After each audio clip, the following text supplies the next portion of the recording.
Meus amigos, estamos retomando hoje uma série de gravações da editoria do RP Livre para ocupar aquele espaço vídeo editorial que nós mantemos nesses 17 anos de existência do site. E eu vou retomar um assunto que já foi alvo de abordagem nesse período todo, dos 17 anos, mas que me parece que é bastante pertinente de ser ressuscitado nesse momento. Eu passei o ano de 1990 na Inglaterra fazendo o curso que corresponderia numa carreira civil ao pós-doutorado. Eu cheguei em Londres alguns dias após a data considerada a data oficial da queda do Muro de Berlim, e o ano de 90 foi um ano extremamente rico. O mundo estava perplexo diante do fim da bipolaridade, como se vai viver a partir de agora, e no caso específico da Europa se discutia a sobrevivência da OTAN. A inexistência do Pacto de Varsóvia implicava, na visão de algumas pessoas, na necessidade de encerrar-se com a OTAN. E já outros segmentos não admitiam essa possibilidade e buscavam justificar a sobrevivência. Nesse contexto, eu participei de um estudo que foi batizado por Threat Redefinition, redefinição da ameaça, em que o objetivo era substituir o Pacto de Varsóvia como justificativa para a sobrevivência da OTAN. Assisti conferências extremamente interessantes e participei de reuniões em Bruxelas, na Assembleia Geral da OTAN, em que várias personalidades discutiam o tema e tentavam justificar a sobrevivência da OTAN. Por que reeditar isso agora? Porque nesse contexto eu assisti uma palestra do segundo homem na hierarquia do Foreign Office, o Ministério das Relações Exteriores do Reino Unido, em que se discutia, o tema era relações internacionais. Basicamente, o curso explorou, além, naturalmente, dos temas estritamente militares, discutiu-se muito esse problema das relações internacionais, e esse palestrante, esse indivíduo, ele então foi discutir, e eu vou tentar ser bem breve, resumindo a lógica do raciocínio dele. Dizia ele que fazer relações internacionais era uma atividade que tinha por objetivo tentar sensibilizar os demais países com os quais o país que se tome como referência se relaciona, para tentar convencer os líderes desses países a adotar medidas que sejam do interesse daquele país que conduz a atividade das relações internacionais, a partir do qual se discute o tema. Então, o país A, na relação com os países com os quais mantém contato mais estreito, tenta convencer as lideranças daqueles países para que ajam segundo o interesse do país A.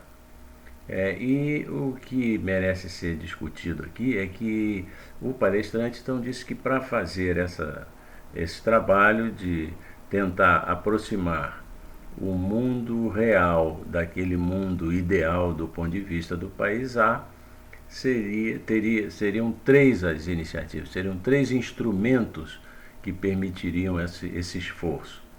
O primeiro seria a diplomacia, que naturalmente se pensava que seria o único, E ele falou isso em tom jocoso. O primeiro é a diplomacia. Através da diplomacia vai se buscar o convencimento dessas autoridades, desses líderes dos outros países. Mas normalmente isso não é suficiente, porque cada país tem os seus interesses específicos e não vai não vai alterar o esforço de busca desses interesses, simplesmente porque os líderes do país A tentaram mostrar que era mais interessante, mais importante, necessário. Aí eles, bom, como a diplomacia nem sempre é eficiente, temos que partir para um segundo instrumento, que é, e com toda a disfarçatez, eles que é o suborno. E o instrumento suborno é aquele por intermédio do qual se compra a vontade das lideranças dos outros países. E disse isso com a maior tranquilidade, apesar de estarmos ali na plateia com 42 países representados. Muito bem. E aí, ainda em tom jocoso, de deboche, ele disse: às vezes acontece que esse segundo instrumento não dá certo. É raro, mas acontece. E quando isso acontece, então nós temos que usar o terceiro instrumento. O terceiro instrumento é a guerra. E aí se apressou em dizer: olha, quando eu falo em guerra, não estou falando necessariamente em operações militares.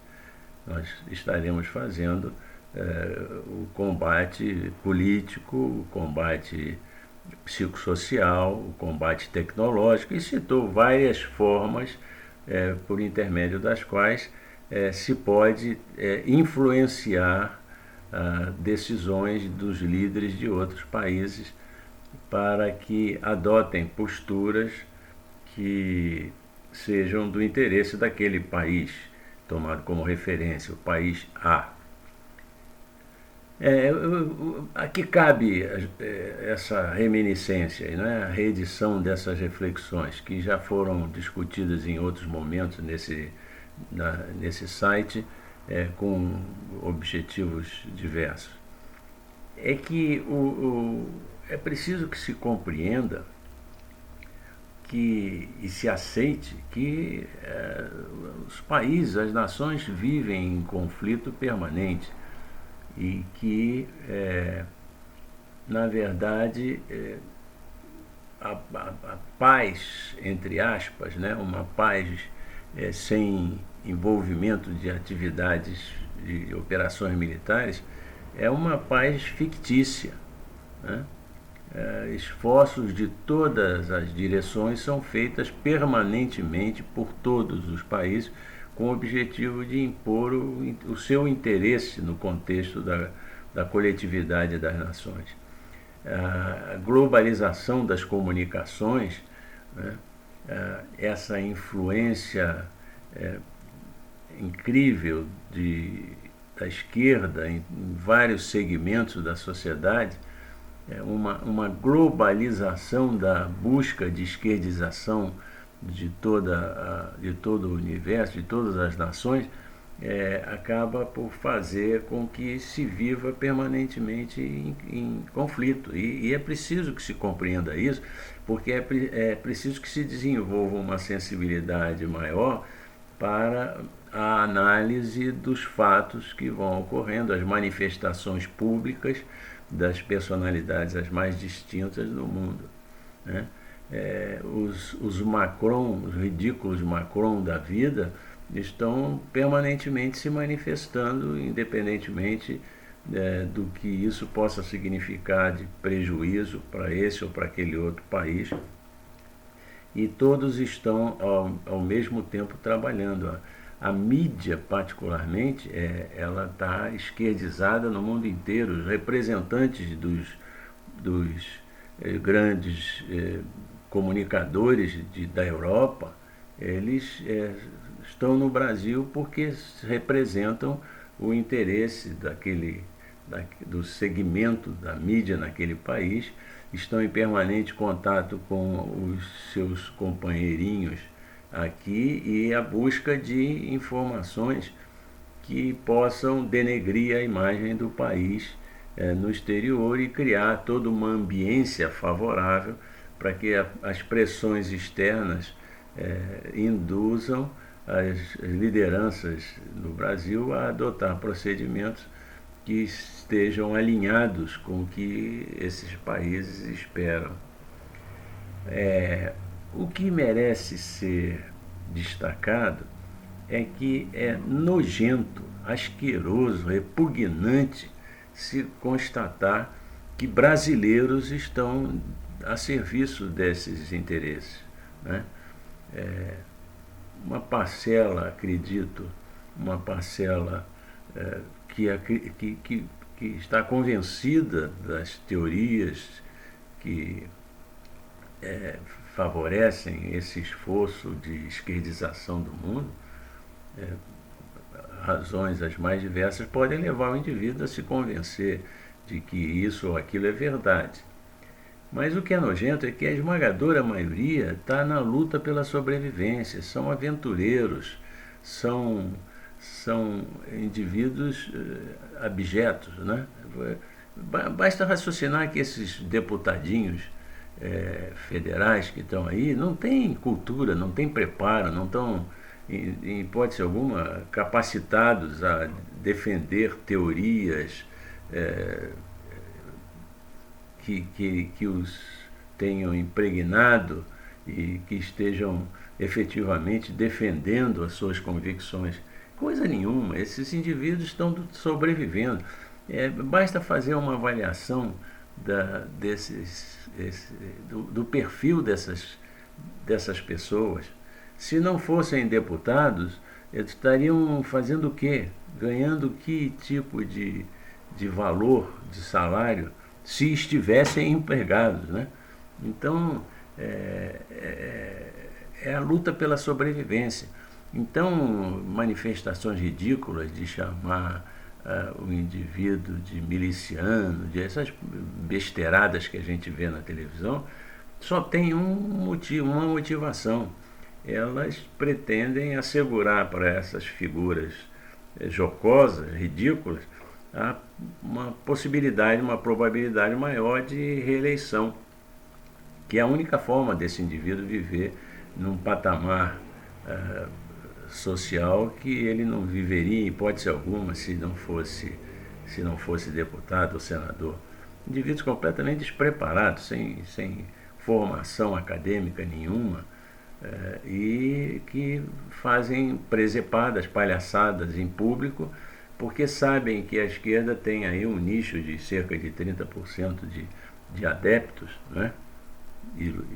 Convencidos ou iludidos, que vão, em qualquer circunstância, tentar recolocá-los na... Então, eles estão brigando por essa fatia do mercado com o objetivo de se manterem naqueles cargos que jamais obteriam, particularmente agora que acabou o toma lá da cá, acabou a farra do boi de se pegar qualquer Zé Mané e colocar num cargo público para ganhar um salário absolutamente discrepante, né? Não se pode esquecer que o homem comum, o cidadão comum, recebe um salário mínimo de R$ 1.000. Esses indivíduos recebem só nos seus fixos coisa próxima de 30 mil, que corresponde a quase 3 anos de trabalho de um cidadão comum, sem falar nos penduricalhos, né? Então, o que é nojento é que esses indivíduos, ao fazerem isso, estão a serviço de interesses externos, estão trabalhando na direção de favorecer a construção de uma realidade que é a desejada. Quer dizer, eles são soldados nesse contexto de guerra permanente, de conflito permanente, eles são soldados dos países que têm interesse em frear o desenvolvimento do Brasil, que não desejam o Brasil como concorrente na luta permanente pelo comércio mundial, né?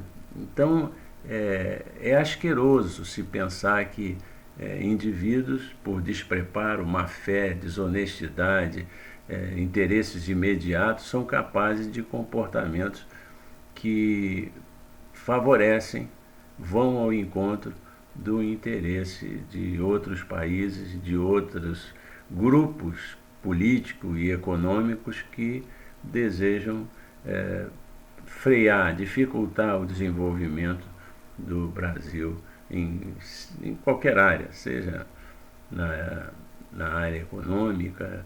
Então essas coisas de Amazônia, de produtos, ambientalismos e uma série de... estão a serviço do inter. Claro, ninguém quer uma agricultura do Brasil com 3 safras por ano concorrendo com a agricultura de, de países europeus que é sazonal, né? O frio implica em que somente em determinados momentos do ano se possa plantar e colher. Então o custo da produção na Europa é extremamente mais caro do que no Brasil. E eles precisam desqualificar o produto brasileiro para poderem sobreviver.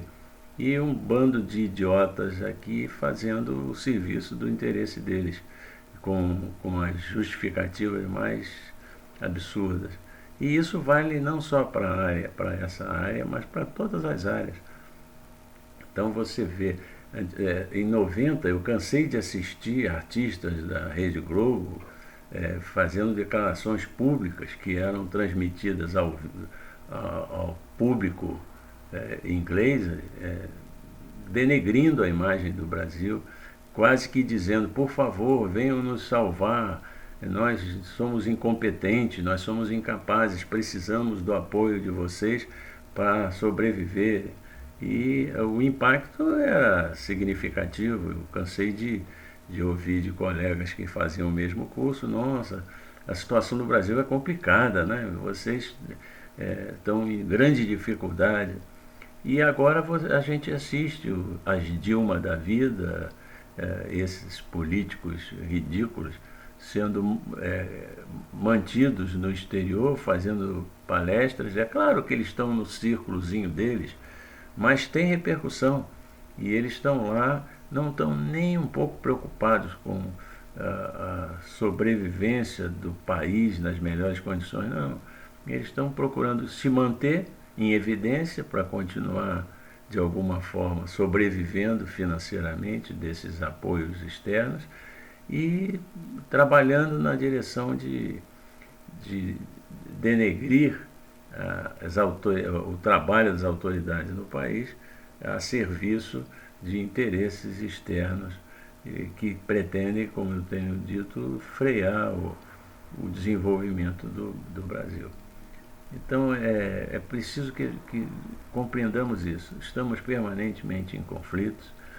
Não há interesse de outros países em que o Brasil evolua em taxas significativas, de maneira que a população brasileira possa se beneficiar desse processo evolutivo, e estarão sempre trabalhando na direção de prejudicar, de frear o nosso desenvolvimento. E com o auxílio nojento, asqueroso, de brasileiros preocupados com a sua sobrevivência pessoal e com a manutenção de